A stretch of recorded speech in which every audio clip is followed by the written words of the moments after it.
Assalamualaikum warahmatullahi wabarakatuh. Dari bunyi sambutan salamnya banyak yang sedang puasa sunat nampak. Saya tak tahu kalau di UPP ini pakai pantun. Jadi tak pula saya siapkan. Jadi mohon maaf Pak Rektor. Jadi coba dikarang-karang sedikit, kalau salah mohon luruskan. Anak Melayu menepuk dada, tak takut pada nenek gergasi. Mohon maaf pada ayahanda, karena ananda duduk di atas kursi.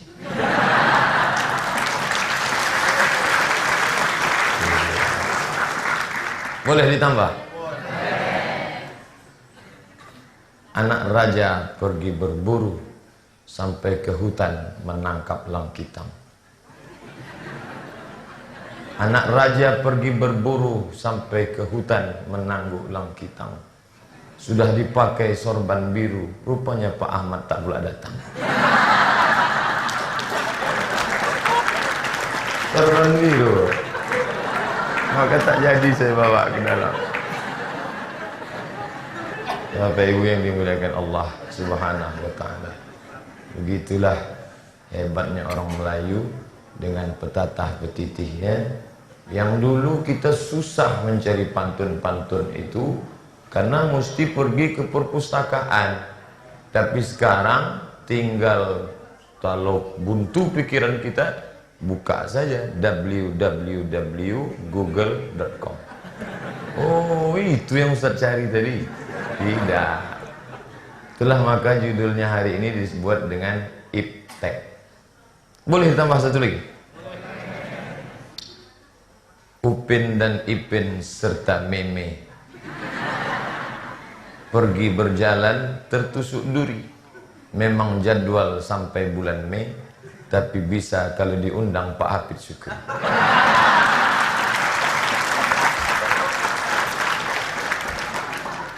Nah, jadi ilmu pengetahuan, kalau sudah cerita tentang tema kita kan ilmu pengetahuan, teknologi, dan seni. 3. Cerita tentang ilmu pengetahuan, maka orang 12 kabupaten kota se-Riau yang paling cinta ilmu pengetahuan adalah orang Rokan Hulu.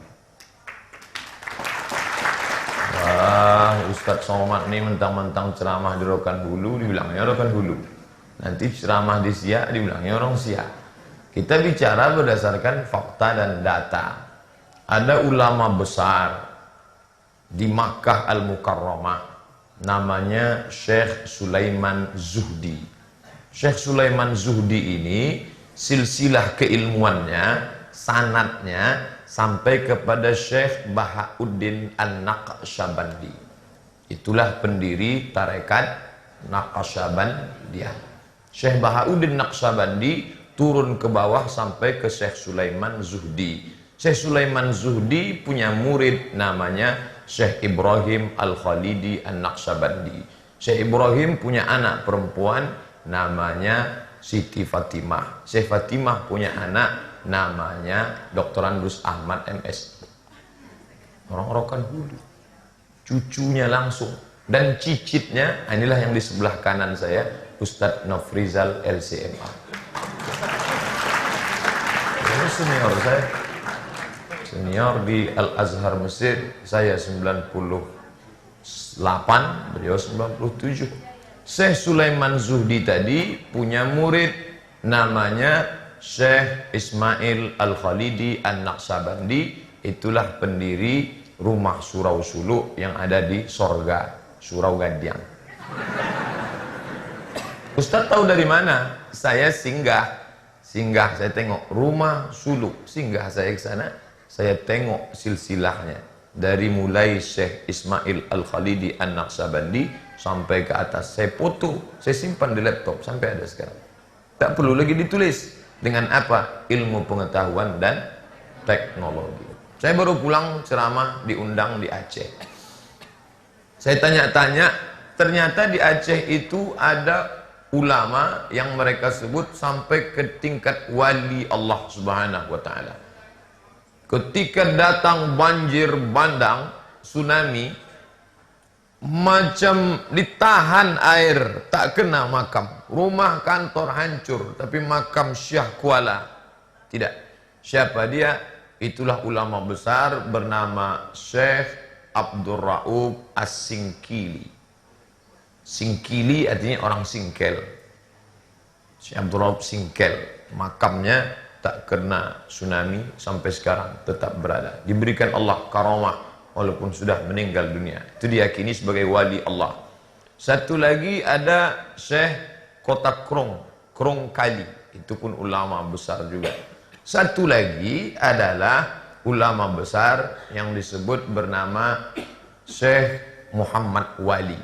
Syekh Muhammad Wali punya anak namanya Muhibbuddin Wali. Syekh Muhammad Wali bersuluk 40 hari 40 malam kepada siapa? Kepada Syekh Abdul Ghani. Syekh Abdul Ghani punya anak namanya Syekh Aidarus. Syekh Aidarus punya anak, itulah Buya Alaidin At-Tari. Rokan Hulu. Jadi kalau sudah cerita masalah ilmu pengetahuan, maka orang Rokan Hulu. Adapun ayahanda kita yang duduk bersama kita, langsung sisilah nasabnya sampai kepada Syekh Sulaiman Zuhdi, punya anak murid batin, murid ilmu, murid tarekat, itulah dia Syekh Ibrahim Kumpulan. Lalu kemudian turun kepada seluruh Riau, Pekanbaru, Rokan Hulu ini ada 3 jalur. Syekh Sulaiman Zuhdi, jalur pertama Syekh Abdul Wahab Rokan, itulah dia di Langkat, Sumatera Utara, mendirikan kampung bernama Babus Salam. Bab artinya pintu, salam keselamatan. Babus Salam. Orang Melayu payah menyebut Babus Salam. Nak ke mana? Ke Besilang. Jalur yang kedua, itulah dia kumpulan dari Syekh Sulaiman Zuhdi turun ke Syekh Maulana Ibrahim, sampai sekarang dipimpin oleh Syekh Abu Bakar. Ayahanda kita dari jalur ini. Sedangkan jalur yang ketiga, itulah dia dari jalur Syekh Abdul Ghani, turun ke Syekh Aidarus, turun ke Buya Alaidin At-Tari, yang sekarang diikat dalam ikatan Jatmi, Jamaah Ahli Tarekat Mu'tabarah. Tidak boleh menerima tarekat kalau tidak mu'tabarah, tak diakui. Apa syarat tarekat itu mu'tabarah? Pertama, bersanad bersilsilah. Tarekat bersilsilah, tafsir bersilsilah, hadis bersilsilah. Kamu dapat hadis ini dari mana? Dari Sahih Bukhari. Sahih Bukhari itu siapa penulisnya?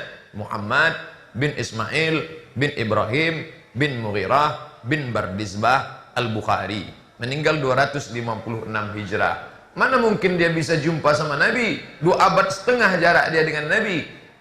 Imam Bukhari dapat dari mana? Dari gurunya, namanya Abdullah bin Maslamah. Abdullah bin Maslamah dapat dari siapa? Dari gurunya, namanya Malik bin Anas. Malik bin Anas dapat dari siapa? Dari gurunya, namanya Abu Zinad. Abu Zinad dari siapa? Dari gurunya, namanya Al-A'raj. Al-A'raj dapat dari siapa? Dari gurunya. Nah, Abu Hurairah. Abu Hurairah dapat dari siapa? Dari Muhammad sallallahu alaihi wasallam. Silsilah keilmuan ini dijaga sampai hari ini di Rokan Hulu. Sekarang orang sudah tidak pakai ini lagi gara-gara ilmu pengetahuan teknologi. Kamu dapat hadis ini dari mana? Langsung dari Nabi. Kok bisa? Sanad kamu mana? Saya Google Nabi. Bisa. Makanya saya ceramah ke Rokan Hilir baru pertama kali sampai ke Sedinginan, tapi masyarakat situ macam udah lama kenal sama saya. Selamat datang Ustadz Somad, dipeluk mereka udah lama rindu sama Ustadz Somad. Jadi saya termenung, saya terpikir jangan-jangan mereka ini salah undang. Jangan-jangan ada Ustadz Somad lain yang selalu ke sini. Akhirnya saya tanya, Bapak kenal sama saya? Ya, kami sedang menakik gotah pun mendengar suara Ustadz. Rupanya radio disimpannya di kantong, dia sambil memotong. Jadi suara saya sampai kemari. Sampai dari mana? Dari radio Islamic Center Pasir Pangarayan, Rokan. Sampai ke Sedinginan, sampai ke Tanah Putih, suara dari sini. Saya bilang saya sudah lama tak ceramah ke sana, lebih setahun. Rupanya rekaman tetap diputar. Itu berkat apa? Ilmu pengetahuan dan teknologi. Diundanglah saya ke Sibolga. Saya penasaran nih, betul tak orang Sibolga ini? Assalamualaikum. Waalaikumsalam. Ustadz Somad, ya, kami undang ke Sibolga. Ini jangan-jangan orang mau ngerjai saya nih. Jangan-jangan kawan mau main-mainkan saya. Ya, saya datang. Kirim tiket. Ini nomor HP WhatsApp saya. Iyalah, datang. Dari Pekanbaru naik pesawat ke Medan, menginap di asrama haji. Dari Medan ke Banda Aceh, dari Banda Aceh naik mobil ke Loknga, pantai Loknga, terus sampai ke Maulabuh, Aceh Barat. Yang di Aceh. Lalu kemudian yang di Sibolga, dari Medan juga, dari Medan naik pesawat lalu ke Sibolga. Sampai di Sibolga, ke masjid, ceritalah. Saya tak mau bertanya, kenapa Pak Bupati ini ngundang saya. Kata Pak Bupati Sibolga, saya Pak Ustadz orangnya senang mendengar ceramah. Ini orang Batak. Kalau dari maghrib ke isya, aku tutup pintu rumahku itu. Tidak ada orang tamu masuk. Ku hidupkan YouTube. Nampak ku ada ustadz satu. Aneh ini orang. Saya panggil staf saya. Tolong kau cari ini ustadz ini. Di mana makhluk ini berada. Mereka carilah info di internet. Rupanya ustadz ini dari Pekanbaru. Cari-cari kontak, telepon. Dari mana bisa mengenal? Iptek. Ilmu pengetahuan dan teknologi. Ketika sedang gencar-gencarnya isu Abdul Somad anti NKRI, Abdul Somad anti kebinekaan yang disebar oleh www.suaranasional.com, diadukan oleh Adi Wijaya, diadukan oleh LSM penjaga kebinekaan yang antah berantah tak asal muasalnya dari mana. Allah Ta'ala berikan pertolongan, tak putus menghubungi ayahanda. Setiap SMS, ya tolong doa, ya tolong doa, tak bisa datang. Allah kasihkan pertolongan. Di minggu pekan yang sama isu itu beredar, di pekan yang sama pula datang SMS, saya staf Menteri Menpora. Saya menduga ini pasti orang mau ngerjai saya. Saya staf Menpora, bisa Ustadz datang ke Jakarta? Saya bilang bisa. Kirim tiket 2, saya dengan Ustadz Dayat. Ya, dia kirim tiket. Saya menduga ini main-main. Rupanya tiket Garuda pula, kelas bisnis. Wah, ini tak main-main nih, serius nih. Sampai ke sana, berjumpalah di kantor, belum ada menterinya. Ba'da zuhur, salat zuhur di kantor, sampai ke rumah Pak Menteri jam 3, berjumpa, bersalaman. Memang betul-betul Pak Imam Nahrawi, asli Imam Nahrawi, bukan patung lilin. Saya mau bertanya segan, Pak Menteri langsung bicara, saya tiap malam nonton ceramah Ustadz, asal pulang kantor habis sholat kami hidupkan nonton. Dipanggilnya istrinya, Bu, ini yang selalu kita lihat. Oh iya, ada tanda-tanda wajah terkejut di wajah Pak Ibu. Ini yang selalu kita tonton. Tak lama kemudian masuk SMS dari Cak Imin, Muhaimin Iskandar. Mohon maaf Pak Kiai, saya sedang berada di tanah suci Makkah. Saya termasuk yang setiap hari menonton ceramah Pak Kiai. Maka malam itu habis buka bersama. Dari mana kita bisa kenal ini? Iptek, ilmu pengetahuan dan teknologi. Jadi kalau anak UPP yang bergengsi, yang keren-keren, buatlah video-video pendek 1 menit untuk Instagram, agak panjang 5 menit untuk YouTube. Karena lama-kelamaan koran sekarang sudah jatuh. Koran ini 5 tahun lagi akan mati karena iklan tak masuk lagi. Orang tak percaya koran, karena koran itu yang bisa dipercaya cuma 2. Pertama harga, yang kedua tanggal. TV pun mulai ditinggalkan orang. Maka kita mesti masuk ke dunia iptek, ilmu pengetahuan dan teknologi. Pendek bermakna. Buat video pendek, modalnya cuma HP saja, rekam 1 menit. Tegak di dekat pohon kayu, ambil, saudaraku, lihatlah pokok kayu, hijau, kuning, layu, dan mati. Kau mau kemana? Nah, upload. Tapi yang bermakna, sehingga ketika begitu orang melihat sejenak, maka dia sudah mendapatkan pengetahuan. Share Twitter, BBM, WhatsApp, Instagram, YouTube, macam-macam. Ini semua singkat bermakna. Saya Pak Ustadz sudah sering saya upload kok tak masuk. Paket tak ada. Patutlah, bermodal lah sedikit. Beli agak 2 giga. Ilmu, pengetahuan, dan teknologi. Islam tidak pernah menghadang sesuatu yang dari luar. Maka kalau dikatakan Islam itu eksklusif, tertutup, sektarian, tak menerima kemajuan, ini orang tak mengerti. Zaman Nabi SAW, bangunan Masjid Nabawi sederhana sekali. Lebar 22 meter, ke belakang 15 meter, tiang batang korma, atap pelepah korma yang dianyam, lantai pasir. Sederhana. Tidak ada menara. Kapan menara muncul? Ketika Islam sampai ke Afrika Utara, tepatnya negeri bernama Fustat, berubah menjadi Al-Qahirah. Orang barat menyebut Kairo. Bahasa Arabnya Al-Qahirah. Tapi karena orang barat payah menyebut Qab, Al-Qahirah payah. Maka disebut welcome to the Cairo. Sahabat Nabi sampai ke Afrika Utara, dari Madinah 3 hari 3 malam kami naik kapal laut dengan Ustadz Nopri waktu pergi haji dulu. Padahal zaman Nabi itu ditempuh masirata syahrin, 1 bulan sampai ke Afrika Utara. Panglima perang bernama Amr bin As diutus oleh sahabat Nabi khalifah bernama Amirul Mukminin Umar ibnul Khattab, mengirim Amr bin As. Didirikanlah masjid tertua di Afrika Utara. Masjid itu tegak berdiri sampai sekarang. Masjid itu bernama Masjid Amr bin As. Ada satu kota didirikan oleh Alexander the Great. Maka kota itu diberi nama Alexandria. Pendirinya Alexander the Great. Nama kotanya Alexandria. Saya kalau mendirikan kota akan saya buat nama kotanya Somalia. Alexandria. Di tepi kota Alexandria ada batu tinggi besar ke atas, dinyalakan api di atas. Bahasa kitanya apa itu? Mercusuar. Mercusuar supaya orang yang berada mencari ikan tahu, oh itu tepian daratan, karena ada mercusuar.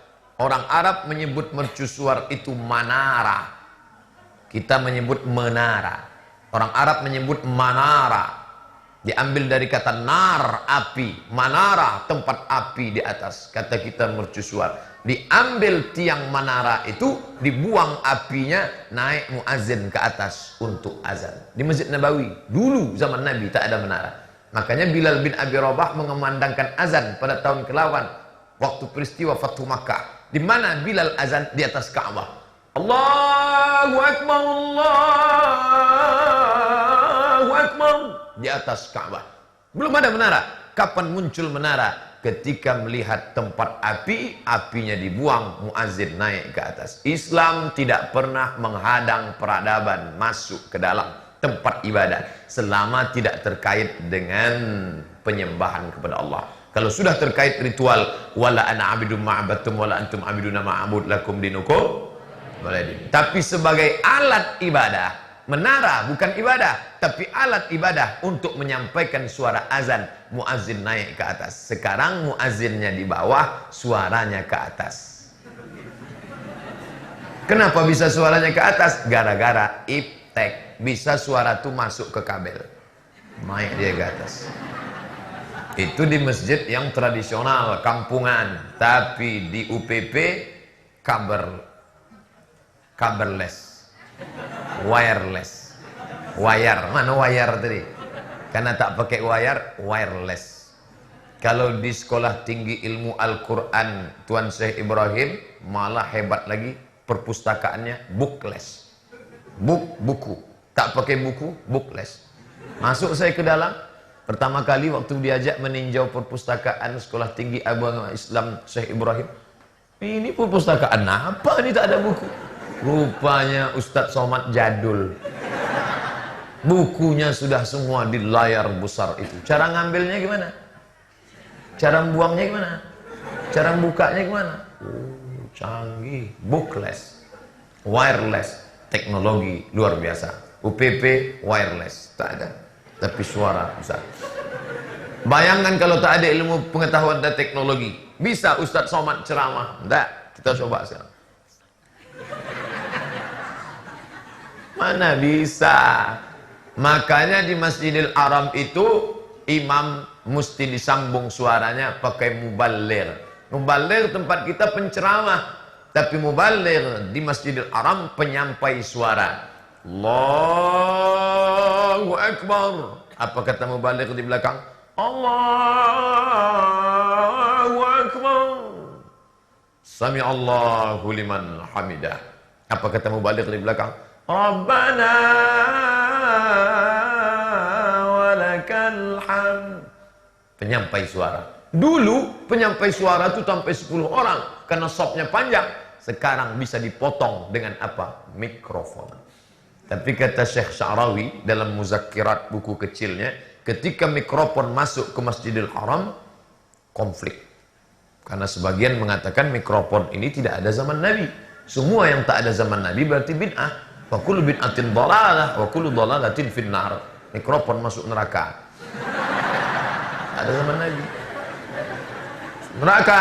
Maka kebetulan ditulis dalam buku Muzakkirat Syekh Sya'rawi. Bukunya ada saya simpan di rumah. Kata Syekh Sya'rawi, mikrofon ini kan alat, bukan ibadah. Dia alat penyampai suara. Pokoknya tak bisa karena raja sudah menyetujui tak boleh. Akhirnya Syekh Sya'rawi menjumpai orang yang mengharamkan itu. Kebetulan orang yang mengharamkan mikrofon itu sedang baca Quran. Pakai kacamata. Kata Syekh Sya'rawi, tuan yang mengharamkan mikrofon, betul, mikrofon haram karena tak ada zaman Nabi. Mikrofon itu pembesar suara. Sedangkan kaca itu pembesar gambar. Kenapa pembesar gambar halal, pembesar suara kok haram? Afala ta'qilun. Mendengar argumentasi Syekh Sya'rawi, ditutupnya Quran, kalau begitu mikrofon boleh masuk. Ini pembesar suara. Jangan gara-gara dia datang dari barat lalu haram. Ini mikrofon orang barat punya. Makanya ditulis di sini on off. Kalau ini datang dari Arab pasti tulisannya al-hayah wal maut.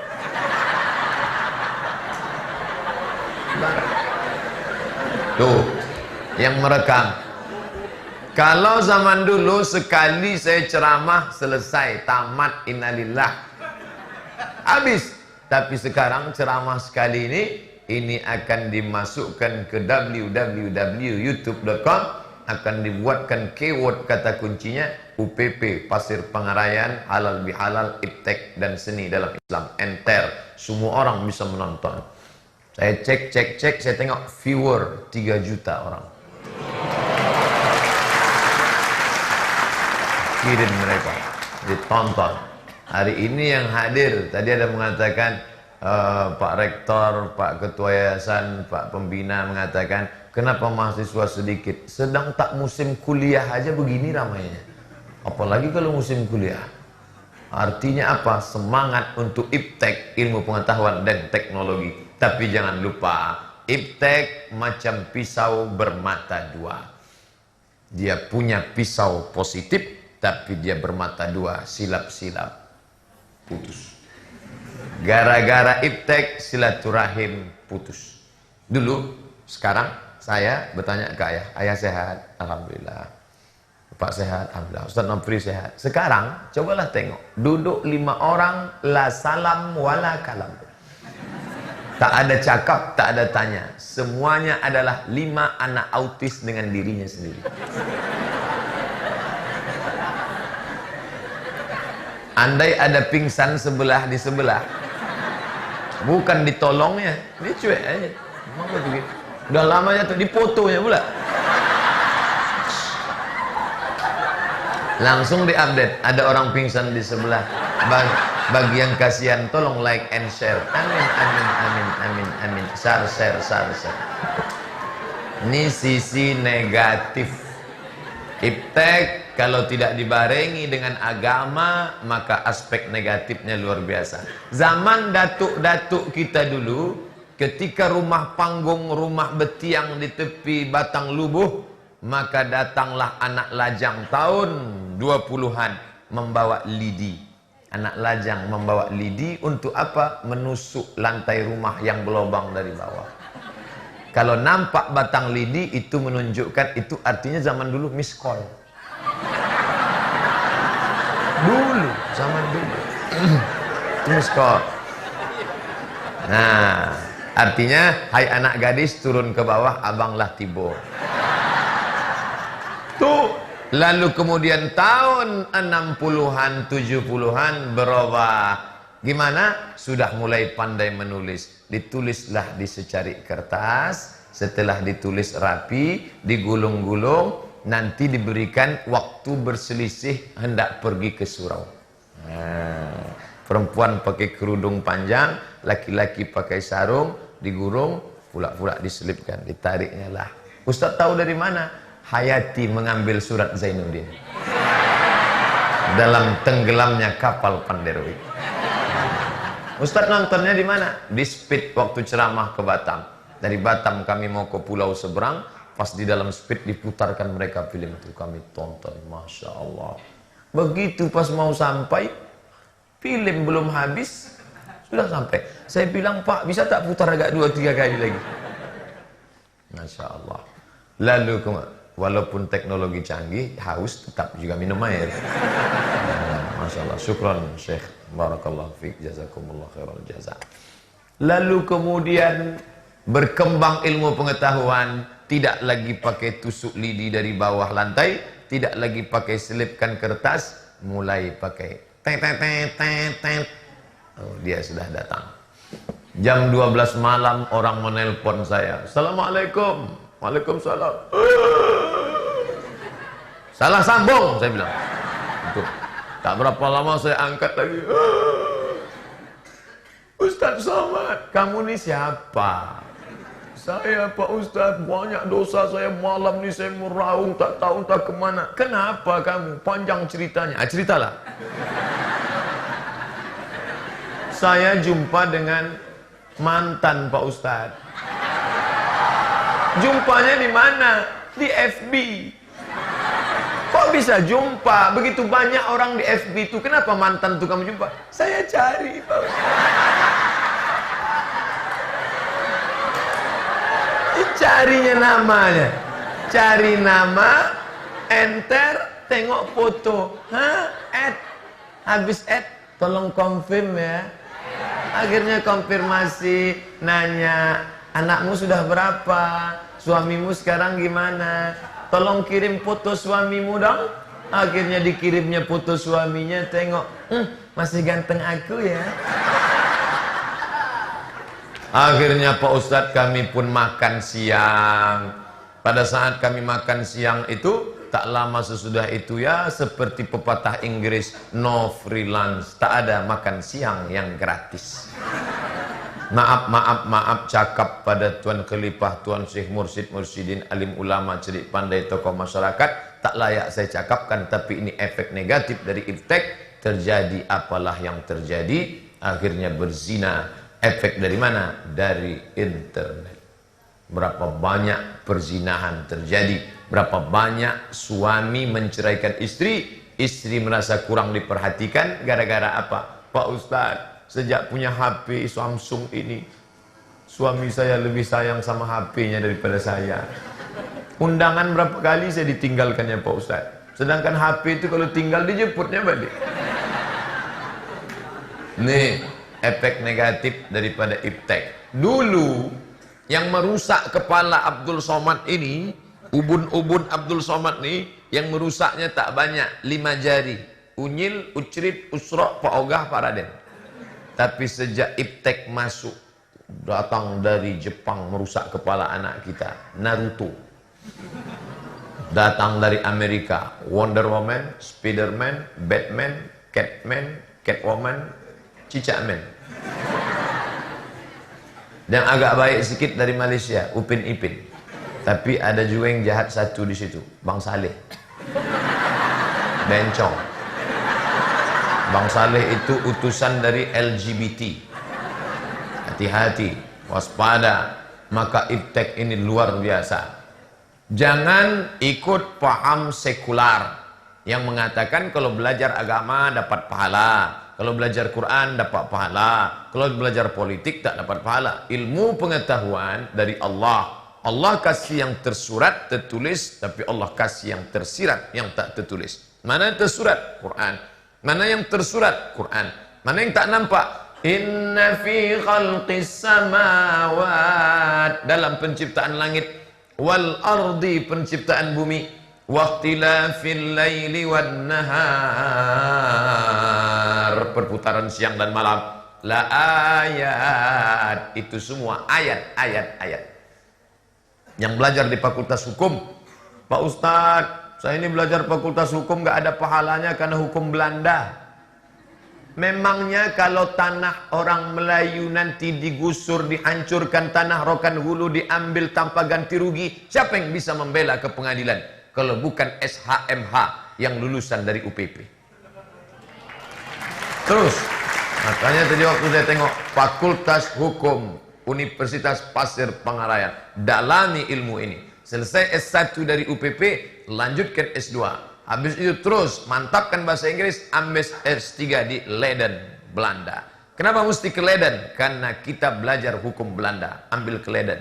Macam almarhum Adnan Buyung Nasution, ambil hukum Belanda sana. Setelah balik, bela tanah-tanah kita yang diambil, dirampas orang. Bela orang-orang susah kita, dapat pahala. Jadi jangan kalau belajar agama dapat pahala, belajar umum tak dapat pahala. Akhirnya dokter-dokter kita tidak dari kalangan muslim. Bayangkan, muslimah jilbab panjang, baca Quran, pas melahirkan dokternya laki-laki non muslim. Karena tak ada dokter muslim. Maka kalau belum ada fakultas kedokteran, usahakan berdiri fakultas kedokteran. Yang belajar di situ siapa? Muslimah. Orang barat memakai referensi buku Islam punya. Judulnya apa? The Canon of Medicine. Cari di internet. The Canon of Medicine. The Canon of Medicine. Itu diterjemahkan dari buku Ibnu Sina. Orang Arab menyebutnya Ibnu Sina. Orang Barat menyebutnya Avicenna. Ditulis dalam bahasa Arab. Saya pernah melihat dengan mata kepala saya sendiri. Di perpustakaan Maroko 2 jilid. Saya buka, saya tak paham, isinya pisau bedah. Judulnya Al-Qanun fit Tib, Qanun pakai qaf, Qanun, undang-undang kedokteran. Tapi karena mereka tak bisa menyebut qaf, disebutnya The Canon. Kenapa dia tak bisa menyebut qaf? Banyak lemak babi dia. Disebut The Canon of Medicine, padahal itu Al-Qanun fit Tib. Maka bangkitkan balik semangat. Maka ketika saya ditelepon oleh panitia pendirian Fakultas Kedokteran Universitas Islam Negeri Sultan Syarif Qasim, Ustadz Somad, ya, tolong Ustadz buatkan silabus pembelajaran hadis untuk mahasiswa Fakultas Kedokteran. Di mana? Di UIN. Kan belum ada. Untuk program izinnya harus ada silabusnya. Oke, saya buatkan. Tapi untuk ke depan ini harus ada tim. Maka akan lahirlah dokter-dokter muslimah dari pondok pesantren Khalid bin Walid, dari pondok pesantren Darussalam Sarangkabun, dari pondok pesantren yang ada di Rokan Hulu, perempuan jilbabnya panjang, hafalan Qurannya bagus, solatnya rajin, akan menjadi dokter. Beda penanganannya kalau iptek dengan agama dengan iptek kering agama. Masuklah bu dokter yang jilbab panjang, wajah bekas wudhu, cahaya mata, baca Quran. Belum lagi disuntiknya pasien itu udah sehat duluan. Masuk dia ke dalam, dia habis tuajuh Senin malam Selasa, berzikir. Ibu sakit? Iya buat sakit, minta ampun ini Ananda. Di mana sakitnya? Di siko. Banyak-banyak selawat ya. Salatullah, salamullah. Udah selesai, udah. Tak terasa obat itu masuk ke badannya. Kenapa? Karena orang sudah sembuh duluan akibat cahaya wajah, iman, iptek, medis terkait. Allah menyembuhkan, tapi ada usaha dari manusia. Sekarang enggak. Masuklah dokter-dokter yang tak belajar agama. Menengok gayanya aja, yang sakit makin bertambah sakit. Rambut 3 warna, merah, kuning, kelabu. Anting-anting, 13 antingnya. 6 di sini, 6 di sini, 1 di sini. Macam sapi kurban. Anak funky. Kalau dokter yang beriman begitu masuk dia salami, assalamualaikum bu, apa kabar, sehat? Ini enggak, apa kabar semua pasien? Sehat. Nih, makanya tema hari ini iptek dan seni dalam Islam. Jangan anggap kalau fakultas syariah, kalau di Al-Azhar dapat pahala. Saya dibawa berdakwah nun di pedalaman. Dari Pekanbaru kami naik mobil jam 11 malam. 12, 1, 2, 3, 4. Jam 4 subuh. 5 jam naik mobil dari Pekanbaru jam 4 subuh sampai kami ke Bali. Balilas. Dari Balilas lanjut lagi sampai 2 jam jalan tanah, jembatan kayu sampai di kampung Rantau Langsat. Dari Rantau Langsat naik sampan kami jam 11 siang. Jam 12, jam 1, jam 2, jam 3, jam 4, jam 5 sore baru sampai. Naik sampan kecil, nun di tengah hutan belantara. Tak ada suara mikrofon, tak ada suara cingkuk cigak. Saya mau kirim kabar ke rumah, mau update status, tengok no signal. Tak ada. Negeri antah berantah di dalam hutan belantara di tengah pulau Sumatera. Di situ tak berlaku ilmu agama. Tegak saya tausiah, assalamualaikum. Masa apa ada orang dengar? Tapi ketika ada salah seorang dari kami yang punya teknologi pertanian, itu baru.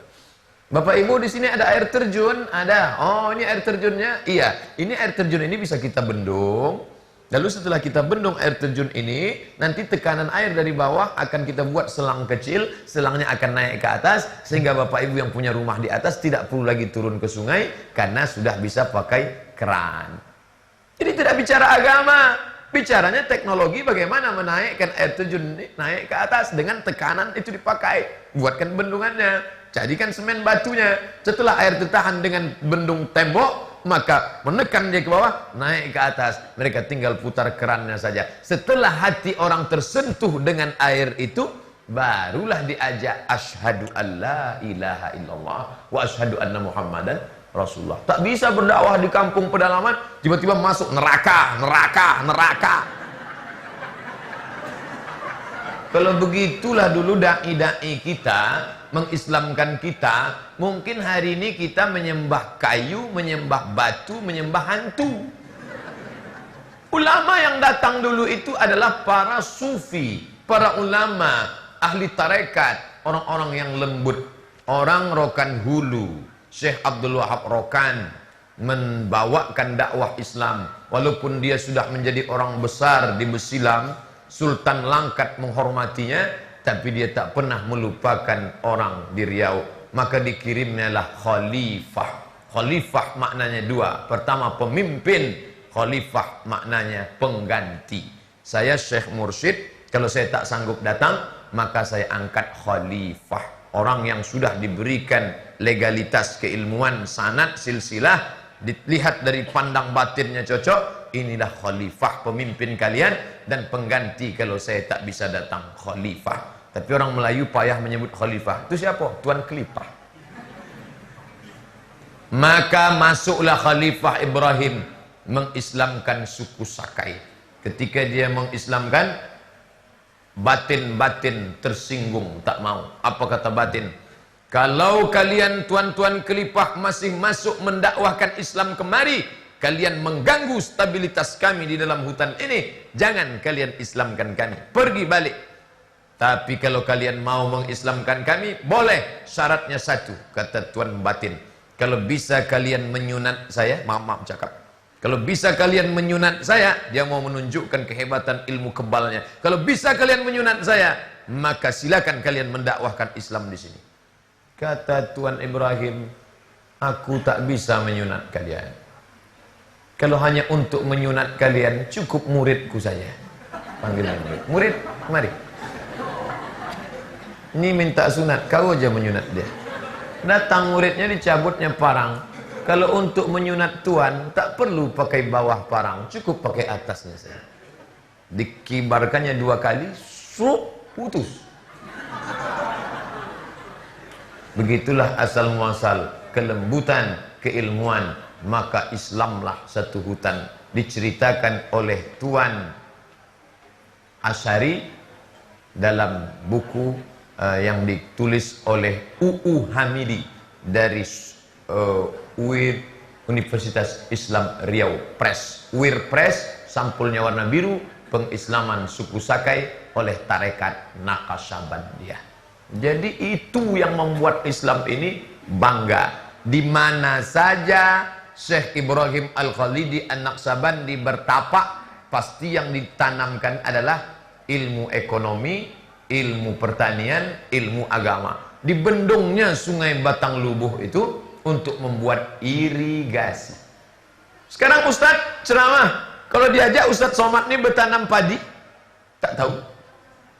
Ulama dulu ajak tanam padi, oke. Bertanam bambu buluh untuk rebungnya, mantap. Berpencak silat, bisa. Multiguna, iptek, ilmu pengetahuan, teknologi. Jadi jangan batasi kalau belajar agama saja. Enggak, di mana saja mereka berada, 3 nih pasti mereka gandeng. Pertanian, peternakan, dan agama. Bicara agama tanpa yang 2, orang akan menjual agamanya, kosong melompong tak bermakna. Kada al-faqru ayyakuna kufran, hampir saja kefakiran menjadi orang kafir. Antara fakir dengan kafir tipis setipis kulit bawang. Kenapa suara kita bisa dibeli dengan 50.000? Karena fakir. Ceramahnya penuh. Bapak ibu saudara sekalian, jangan pilih pemimpin yang tidak pro pada Islam, jangan pilih pemimpin kafir.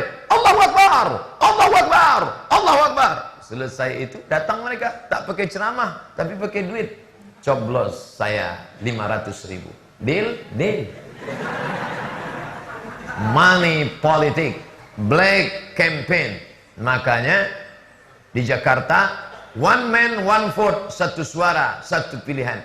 Berapa banyak suara bisa dibeli dengan uang. Gara-gara apa? Bukan tak ada ustadz di Jakarta, bukan tak ada ulama di Jakarta, banyak. Tapi kenapa? Suara bisa dibeli karena lemah dalam bidang ekonomi.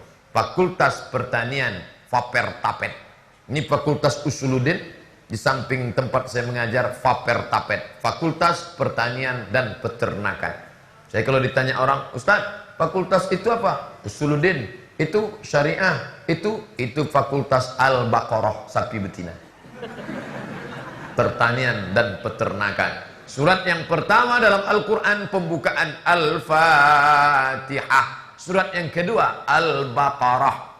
Bisa dibuat membajak sawah, bisa dibuat untuk kurban, bisa dipakai untuk bertani, tapi juga beternak. Indonesia gemah ripah loh jenawi, tongkat dan batu jadi tanaman, untayan zamrud katulistiwa. Dicampakkan batang ubi, campakkan aja ke belakang, usah tengok, besok bertunas. Walaupun sungsang ke bawah. Hebatnya negeri ini. Tapi aneh bin ajaib, kita sampai hari ini masih impor sapi. Di mana mengimpor sapi? Australia. Kenapa kita tidak? Fakultas Pertanian buat sapi. Kalau perlu orang Australia itu beli sapi ke tempat kita. Sapi besar, 1 ton besarnya. Apa tak? Buat kolam. Orang kita belajar ilmu ikan kemana? Ke Jepang. Bapak S3 di mana? Jepang. Belajar apa? Ikan. Tak salah. Tapi setelah pulang, dikembangkan. Buat kolam besar, ikan. Tapi jangan seperti yang diungkapkan oleh pemikir muslim dari Riau. Apa kata dia? Membuat kolam ikan di atas kertas. Apa makna membuat kolam ikan di atas kertas? kolam menurut etimologi, kolam menurut terminologi, kolam menurut anu, kolam menurut anu, kolam. Pernah tak buat kolam? Tak pernah. Cara bertanam semangka menurut teori dia, nih true story, kisah nyata, saudara saya yang kuliah di Fakultas Pertanian, kata dia bisa tanam semangka besar. Begitu dicoba, ini ilmu perlu penerapan. Maka insya Allah sekarang semangka dari Cina sudah masuk, semangka palsu bercampur dengan macam-macam, semuanya dari Cina. Oleh sebab itu maka inilah, nanti saya bicara Cina katanya anti kebinekaan, bicara dia tak bisa menyebut huruf pop karena banyak lemak babi, anti kebinekaan. Kalau gitu payahlah ceramah. Bapak Ibu yang dimuliakan Allah Subhanahu wa taala, ilmu pengetahuan dan teknologi umat Islam harus menguasainya. Masuk kalian ke Fakultas Pertanian, tolong dengan pertanian itu umat Islam. Masuk kalian ke Fakultas Kedokteran, tolong umat Islam dengan kedokteran. Masuk ke Fakultas Peternakan, bantu kurban. Jangan lagi kita mengimpor sapi sakit. Sapi yang sakit dibawa, begitu dipotong, ditengok hatinya berulat. Kenapa? Karena bukan Islam yang beternak. Ada tipu, ada bohong, ada dusta. Jadi kalau sudah disebut Islam, ya ayyuhalladzina amanu, hai orang beriman, udkhulu fis-silmi, masuklah kamu ke dalam Islam kafah. Kafah. Kalau bahasa Jawanya apa itu? Kabeh. Secara keseluruhan. Ipoleksos hankam. Ideologi, politik, sosial, budaya, pertahanan, keamanan harus menyentuh semua aspek Islam. Saya Pak Ustadz tak tertarik bertani-tani ini. Oke, masuk ente ke Fakultas Peternakan. Saya pun menengok sapi ini mau muntah saya Pak Ustadz. Oke, kalau gitu ente bicara masalah hukum. Hukum ini saya Pak Ustadz tak tertarik masalah hukum ini. Kalau gitu kamu masuk Fakultas Kedokteran, menengok jarum suntik hati saya bergetar pula. Mati aja lah kalau gitu. Ambil Fakultas Fisipol, Fakultas Ilmu Sosial dan Politik. Umat Islam jangan berpolitik. Umat Islam tinggalkan politik. Politik itu haram, politik itu jahat, politikus itu tikus. Berapa tahun ulama yang tak mengerti melarang kita politik, jangan politik. Akhirnya politik diambil orang. Untung Ahok kalah. Sempat menang kemarin, entahlah, hancur kacau balau, lintang pukang tunggang langgang kita dibuatnya. Oleh sebab itu maka anak-anak Rokan Hulu, ketika engkau punya kekuasaan itu kau pakai menolong agama Allah Subhanahu wa taala. Dengan ceramah tak selesai. Ceramah saya ke atas mimbar, bayarlah zakat. Siapa yang tak bayar zakat, makan haram, akan ditimpakan ke keningnya, ke pundaknya, ke ususnya. Orang bukan dengar. Begitu selesai kita khutbah, cepat betul khutbahnya. Tak selesai dengan ceramah. Ini dengan segenggam kekuasaan di tanganmu, kau pakai menolong agama Allah. 12 kabupaten kota seprovinsi Riau, paling tinggi perolehan zakatnya Kabupaten Siak, 10 miliar tahun 2015. 10 M. Maka waktu diundang saya ke Maulabuh Aceh Barat, saya pun ceramah. Saya dari Riau, kabupaten di tempat kami, ada yang zakatnya 10 miliar. Saya kata. Selesai ceramah, pas acara makan dengan panitia, datang Ketua BAS Aceh Barat. Ustadz Somad, ya, alhamdulillah Pak Ustadz, kami di Maulabuh ini Aceh Barat, zakat kami dapat 15 miliar. Pelajaran berharga buat saya. Akan datang kalau ingin ceramah, tanya dulu. Tanya dulu. Makanya kami pun kalau ceramah tanya, sini berapa? Di sini baru 4 Pak. Baru suami 10. Tapi kalau kita di sini berapa? 14 Pak. Iyalah. Bapak Ibu yang dimuliakan Allah. Kenapa bisa? Saya baru pulang dari Kutacane. Kutacane ibu kota Aceh Tenggara. Masjidnya mantap, bagus. Ketik Masjid Agung At-Taqwa Kutacane Aceh Tenggara. Tertulis di situ UPTD. Masjid ini di bawah UPTD. Sistemnya jalan. Maka langsung Ini Pak Ustadz kalau dia diharapkan kotak infak tak jalan, kotaknya banyak, kerincing masuk.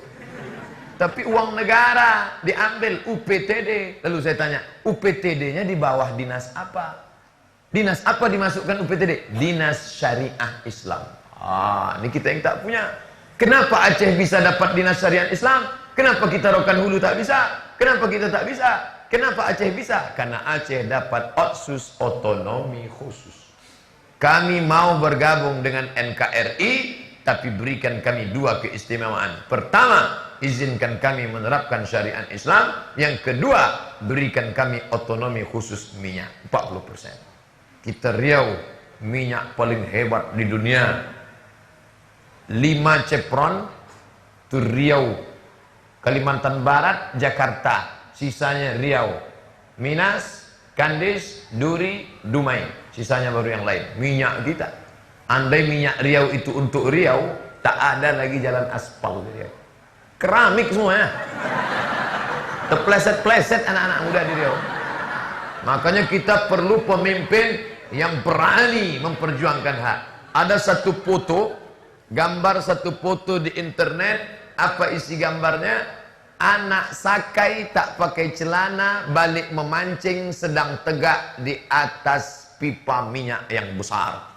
Lebih besar pipa minyak itu dari badannya, dan anak itu sedang berjalan tak pakai celana, membawa pancing pulang. Apa makna gambar itu? Penuh dengan makna. Begitulah keadaan kita, yang sepadahal kalau pipa itu meletup, bam, yang mati duluan siapa? Orang Riau mati duluan. Resikonya luar biasa. Makanya ketika kita dapat otonomi daerah, OTDA tahun 1999, saya waktu itu kuliah di Mesir, sama macam adik-adik sedang jadi mahasiswa. Kami mahasiswa Riau dengan Ustadz Nofri dialog dengan tokoh dari Riau. KSMR, kelompok studi mahasiswa Riau. Saya angkat tangan. Pak, setelah otonomi ini bisa kami anak Riau punya rumah? Bisa kami dapat beasiswa? Bisa kami dapat bantuan? Bisa kami balik disediakan kerja? Apa kata Pak utusan Riau? Mohon maaf ya, tahu kalian apa arti otonomi itu? Tidak Pak, oto di orang, mi di awak. Perjuangan masih panjang. Abdul Somad sudah 40 tahun. Karir terakhir saya dosen, saya PNS. Ini habis, sampai mati saya. 20 tahun lagi, 2040 saya mati, insyaallah. Habis, kalau sampai. Kalau tak sampai sudah saya sampaikan. Tapi saya bangga anak-anak mahasiswa UPP akan memperjuangkan yang pernah saya sampaikan. 2040 terwujud, mati Abdul Somad dimakan cacing tanah. Tapi yang disampaikannya dulu mengalir macam tetesan embun di tengah gurun pasir yang panas. Ini bahwa ini nanti akan diupload ke YouTube menuai lagi kontroversi. Abdul Somad mau merdekakan Riau, Abdul Somad anti minyak, terserah, tak penting. Toh pun kalau dijebloskan mereka akan datang Pak Hafid ngirim nasi bungkus. Apa ditakutkan? Hidup ini singkat, tak lama-lama. Berani hidup, berani mati. Takut mati, jangan hidup. Life is take risk. Hidup adalah berani mengambil resiko. Siapa yang takut mengambil resiko, jangan hidup. Nih, tanya ayah Khalifah Umar yang sudah lama menjalani hidup. Tanya bagaimana perjuangan beliau penuh dengan tantangan. Tanya Pak Hafid, tanya Pak Nasrul Hadi, bagaimana tantangan mereka. Maka undang mereka dalam sebuah seminar, simposium, motivator, motivasi. Belajar kepada orang yang hidup. Jangan belajar kepada Google, tak tahu entah siapa yang nulis. Ngomong di situ motivator, dibawa ke hotel, pakai infocus, semangat, semangat, semangat. Begitu keluar dari hotel, letoy beli. Belajar itu ke orang, manusia yang ada di depan kita, yang bisa kita tengok kiprahnya, kesehariannya. Ini namanya. Oh, tadi saya mulai jam 10, sekarang jam 11. Cepat betul waktu di UPP. Di mana-mana saya ceramah 1 jam 60 menit sesuai dengan yang tertulis di botol 600 ml. Yang baru kita kaji baru satu aspek, ipteknya, seni belum. Sekarang kita masuk ke seni. Islam tidak mengharamkan seni. Ketika Nabi SAW masuk ke dalam Ka'bah tahun ke-8, nampaknya lukisan Ibrahim sedang mengundi. Botol diisi dengan 3 anak panah, mau diundi, yang dipotong nanti Ismail atau Ishak. Kata Nabi, bakar lukisan itu karena menyebabkan orang syirik. Bakar. Seni patung tak boleh. Patung dicetak, diukir, dibentuk 3 dimensi. Kalau disenter ada bayang-bayangnya, haram, tak boleh. Innal malaikata, malaikat la tadkhulul buyut, tak masuk ke rumah fiha tamasil. Kalau ada patung di sini, malaikat tak masuk ke dalam rumah kalau ada patung. Tapi malaikat yang tak masuk itu malaikat rahmat, malaikat maut masuk. Adapun foto maka dia bukan patung. Kalau ada orang menyamakan foto dengan patung, maka Syekh Bahyan Al-Muti'i sudah menulis kitab tentang ini, bahwa foto itu bukan patung. Karena foto adalah habsuz zil, menahan cahaya. Cahaya jam 11 saya tahan dengan alat ini. Bukan membuat patung. Sedangkan patung membentuk, mengukir, mencetak. Nah, itu baru dia patung. Tak sama antara foto dengan patung. Kalau ada orang yang mengharamkan foto, mungkin bukan karena fotonya, tapi karena posenya. Pose foto itu tak layak. Itu tak betul. Jangan kalian adik-adikku berfoto macam-macam pose lalu kalian upload ke YouTube, kalian upload ke Instagram, kalian upload ke FB. Foto kalian sudah jadi milik seluruh dunia. Jangan heran, maaf cakap, sekarang sudah ada software, kalau dimasukkan foto itu, orang yang berbaju berubah menjadi anak kecil tak berbaju. Software punya kerja, iptek lagi. Tapi kalau foto ramai-ramai waktu acara pengajian untuk syiar, oke. Tapi kalau sendirian, foto, tahu tak artinya apa? Ini artinya I swear, aku bersumpah atas nama Allah Bapa, Anak Allah, Rohul Kudus. Bagi yang perempuan begini bahaya lagi. Artinya jadikan aku yang kedua. Makanya kalau mau berfoto, foto. Allahu Akbar. Tauhid. Asyhadu an la ilaha illallah. Muhammadur Rasulullah. Sekali Allah, tetap Allah. Alaiha nahya wa alaiha namutu wa biha nub'atsu. Allahu Akbar. Gini. Makanya bapak, adik nanti kalian berfoto gini. Begitu istrinya nanya, "Bang, apa arti gini?" Kaulah yang pertama dan terakhir. Ketika seni foto diharamkan, seni patung diharamkan, maka muncullah seni kaligrafi. Islam tidak membunuh darah seni. Darah seni yang ada dalam diri kita tidak dibunuh oleh Islam. Muncul kaligrafi riq'i, muncul kaligrafi naskhi, muncul kaligrafi thuluthi, muncul kaligrafi kufi, muncul kaligrafi diwani, muncul kaligrafi diwani jali, dan itu dimusabaqahkan, musabaqah khatil Quran, dan Kabupaten Rokan Hulu pernah menjadi juara berturut-turut 3 kali Provinsi Riau. Tuh, tengok di dinding Masjid Agung, Masjid Islamic Center Pasir Pangarayan Rokan Hulu, koreografi indah yang dipahat, patung tak ada. Saya bangga pernah berceramah di Rokan Hulu, Pasir Pangarayan, tidak ada patung. Mana patung di Pasir Pangarayan? Di depan Islamic Center, gedung daerah, lokasi MTQ, ada di tengah itu. Orang bingung, itu gambar apa tuh Pak Ustadz? Itu gambar ratib zikir orang tarekat, tapi bukan patung. Gambar seolah-olah macam duduk, bentuk orang duduk, ada tasbih keliling, ada air mancur, tapi bukan patung. Tak ada matanya, tak ada telinganya, tak ada badannya, tak ada kaki. Bapak ibu adik-adik yang di rumahnya ada patung, patung gajah, patung harimau, balik dari sini, hancurkan. Oh sayanglah Pak Ustadz, dah kami beli di pasar bawah 300.000 harganya patung gajah. Kalau sayang betul, sisakan belalainya aja.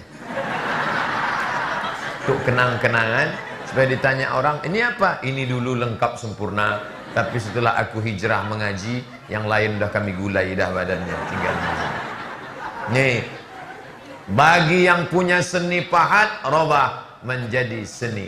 Lalu kemudian tari, perempuan menari meleok-leok, maaf, cakap tari perut yang ada di Arab jahiliyah, haram. Tapi kemudian muncul tari zapin dari Yaman. Tari zapin laki-laki saja. Buka Zapin Yaman, enter. Yang aslinya tari Zapin itu laki-laki. Dan dalam tarekat ada tarekat yang pakai menari, tarekat samaniyah. Tapi jangan dimain-mainkan macam yang diupload di video. Aslinya itu adalah orang yang sudah sampai pada tingkat zauk yang tinggi, lalu dia seperti pokok kayu yang dihembus angin, sampai tak sadar lagi dia menyebut la ilaha illallah, la ilaha illallah. Adapun tarekat Naqsyabandiyah diam saja, tak bergerak di dalam hati. Adapun samaniyah bergerak, tapi geraknya bukan dibuat-buat. Adapun yang di video itu dibuat-buatnya gitu, ini sudah melanggar aturan-aturan. Ini semua adalah tarian-tarian, tarian saman Aceh. Tari saman dari Aceh. Itu dari samaniyah. Tapi laki-laki dengan laki-laki, tak ada perempuan di dalam. Adapun dansa, adapun R&B, adapun dancer, ini semua diharamkan. Tari, seni tari. Makanya datang orang menelpon saya, Ustaz Somad, ya, ini ada pula tari persembahan di telepon ini datang dari Rokan Hulu. Ustaz, saya orang Rokan Hulu. Ini tari persembahan, ini haram nih Pak Ustaz. Kenapa tari persembahan itu haram? Karena ada kata sembah. Sembah. Oh, kalau gitu kita robah aja. Tari apa? Tari welcome. Tari selamat datang. Tetap haram Pak Ustaz. Kenapa haram? Karena anak gadis pakai sanggul besar, cantik, pakai lipstik. Oh, kalau gitu kita robah. Jadi apa? Anak TK. Latih anak TK membawa tepak sirih. Bapak Bupati memakan sirih. Anak TK. Sehingga pejabat-pejabat yang menengok anak TK tadi ingat dia anak di rumah. Tapi kalau dibuat yang menari itu anak gadis, lupa bini di rumah. Jadi ada saja cara dan celah sehingga tidak meninggalkan seni. Lalu kemudian masalah seni suara. Suara perempuan itu aurat, tak boleh perempuan bersuara. Kalau perempuan tak bersuara, bagaimana Sayyidatuna Aisyah meriwayatkan hadis? Bagaimana sahabat bisa mendengar suaranya? Ini Pak Ustaz jelas ayatnya. La takhadha'na bil qaul. Janganlah perempuan bersuara. Ente pahami baik-baik. Yang tak boleh itu bersuara mendayu-dayu, mendesah-desah. Kenapa tak boleh perempuan bersuara mendayu-dayu, mendesah-desah? Yatma'alladzi fi qalbihi marad. Ada laki-laki yang dalam hatinya penyakit, begitu didengarnya suara perempuan mendayu-dayu, dia langsung error. Makanya kalau datang telepon salah sambung, Assalamualaikum, Waalaikumsalam. Ini di mana? UPP. Di mana tuh? Pasir Pengarayan. Salah sambungnya? Iya. Ini banyak perempuan ini di telepon, Assalamualaikum, Waalaikumsalam. Di mana nih? Pasir. Itulah yang menyebabkan banyak. Akhirnya yang punya santet pakai sihir dikirimnya pakai suara. Berapa banyak perempuan kena hipnotis. Adik bisa punya kamera enggak? Punya. Coba pakai video call ya. Iya, tatap mata saya, tatap mata saya, tatap. Harus tegas, tak boleh. Makanya suara yang mendayu-dayu, mendesah-desah tak boleh. Jangan menyanyi-nyanyikan lagu-lagu yang membangkitkan syahwat, tak boleh. Mana lagu membangkitkan syahwat? Lagu zina. Maaf cakap. Apa lagunya? Cinta Satu Malam. Tak boleh. Keong Racun, Kucing Garong. Tak boleh. Tapi kalau lagu yang mengingatkan mati, apa pula salahnya? Ila Israel datang memanggil, jasad terbujur di pembaringan, seluruh tubuh akan menggigil, sekujur badan kan kedinginan. Pejabat-pejabat, orang-orang sombong, orang-orang angkuh menyanyikan lagu itu. Pas menyambut nanti, janganlah mau disanjung-sanjung, engkau digelar manusia agung, sadarlah diri tahu diuntung, jasad terbujur keranda diusung. Ustaz kok tahu lagu itu? Mak saya dulu selalu nyanyikan itu. Makanya anak itu selalu mendengar apa kata maknya. Mak-mak sekarang lagunya bukan itu. Keong Racun, Kucing Garong. Ah itu lagu jadul Pak Ustadz, lagu nasyid. Saya mau lagu yang keren lah, tentang mati. Lagu apa?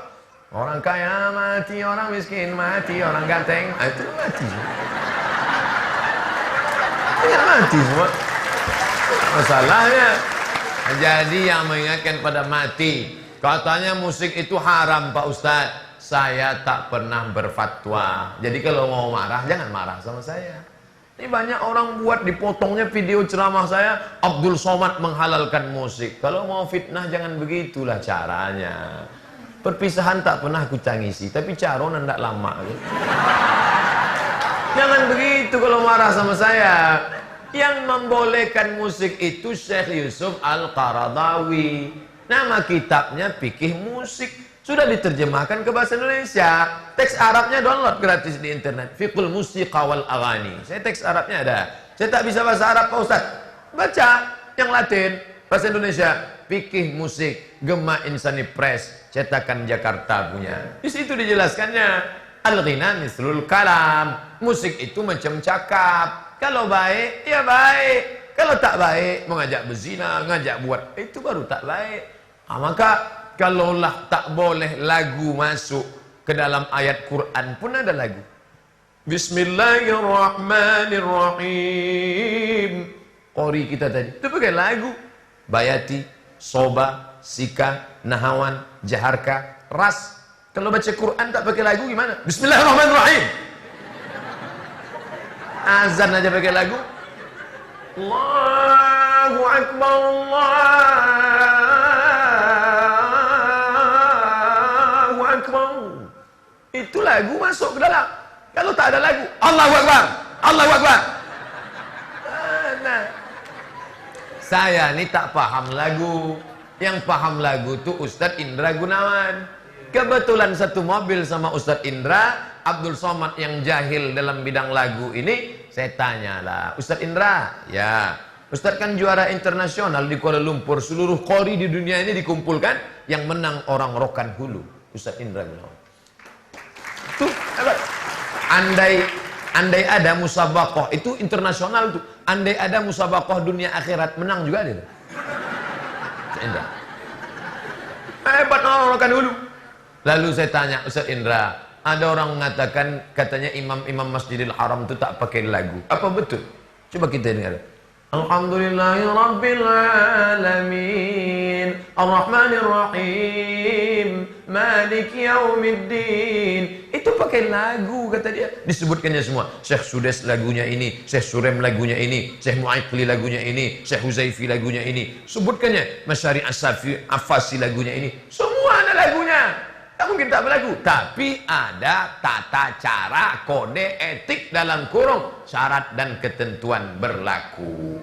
Lagu Melayu tak boleh masuk. Nah, pula lagu Melayu masuk ke dalam. Nah, ini tentang masalah lagu-lagu yang boleh hanya yang sudah disepakati ulama, dan tak boleh gara-gara lagu tajwidnya rusak.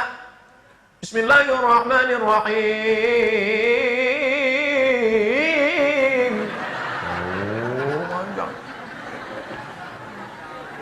Gara-gara lagu, tajwid, makharijul huruf, panjang pendek, mat ditabraknya semua. Yang penting sur telinga orang, tak boleh. Iyyaka na'budu. Itu tak betul itu. Makanya belajarlah ke guru, ke qari. Seni kaligrafi, seni tari, seni suara. Maka Islam, adik-adik, mahasiswa yang suaranya bagus, buat grup rebana. Rebana pukul kompang. Biasanya ada tradisi kalau menyambut pakai kompang, kelempung, kelompang, kelempung, kelompang, kelempung, kelompang, kompang. Ada pula nasyid, baca barzanji. Dulu kalau anak-anak lahir, suara-suara perempuan-perempuan yang suara bagus suruh baca barzanji. Al jannatu wa na'imuha sa'dul liman yusalli wa yusallim wa yubarik alaihi. Allah Allah abtadiul imla bismidzatil aliyah mustadira faidal barakati ala ma ana lahu wa aula. Sekarang barzanji sudah digeser oleh keyboard tunggal. Nih, makanya nanti kalau UPP buat acara Maulid Nabi, Isra Mi'raj, lomba Barzanji se-Kabupaten Rokan Hulu. Buat grup-grup lagi, kecamatan-kecamatan, bangkitkan balik tradisi ini. Barzanji itu apa? Barzanji itu syair-syair pujian kepada Nabi yang ditulis oleh Imam Abu Ja'far Al-Barzanji. Kampung di Irak namanya Barzanj, orang Barzan disebut dengan Barzanji. Lalu kemudian dia lahir di kota Madinah dan diangkat menjadi mufti pada kerajaan Turki Utsmani, pernah menjadi mufti kerajaan Turki Utsmani yang diletakkan di Yaman. Syair Al-Barzanji. Nah, ini tentang masalah ilmu pengetahuan teknologi. Direkam, lomba Barzanji tadi direkam, diupload ke internet. Maka kombinasi antara iptek dan seni dalam Islam dinikmati orang banyak, sehingga ketika orang mengetik UPP enter, muncul video-video. UPP muncul ceramah dakwah. UPP cara beternak ikan lele, satu kolam 2 ekor, satu ekor sebesar ikan paus. Tengok. Penyembuhan narkoba, pergilah datang ke Pasir Pangarayan, akan ada dengan melalui tarekat Naksabandia. Dikoordinir oleh siapa? UPP, Universitas Pasir Pangarayan. Segala aspek dan lini diwarnai oleh satu kalimat: negeri bersyukur, negeri berzikir, negeri 1000 suluk. Menjadi orang Pasir Pangarayan, menjadi orang Rokan Hulu, kebanggaan luar biasa. Tapi jangan lupa, ada tanggung jawab yang luar biasa. Kalau sudah jadi orang pasir, paling tidak pandai mengaji dan pandai berdoa. Kalau belum bisa, belajar. Tak juga bisa, pindahlah ke kabupaten lain. Sudah saya sampaikan selama 1 jam 20 menit. Di mana-mana saya ceramah 1 jam, 1 botol. Tapi karena ini 1 botol ditambah 1 gelas, jadi 1 jam 20 menit. Yang baik-baik datang dari Allah, yang tak baik dari hamba Allah yang dhaif. Tadi dimaklumkan katanya ada pertanyaan yang bisa saya jawab. Yang tak bisa saya jawab, biasanya saya pulang ke rumah, saya carikan jawabannya, saya tulis, tolong diakses di www.somatmorocco.blog.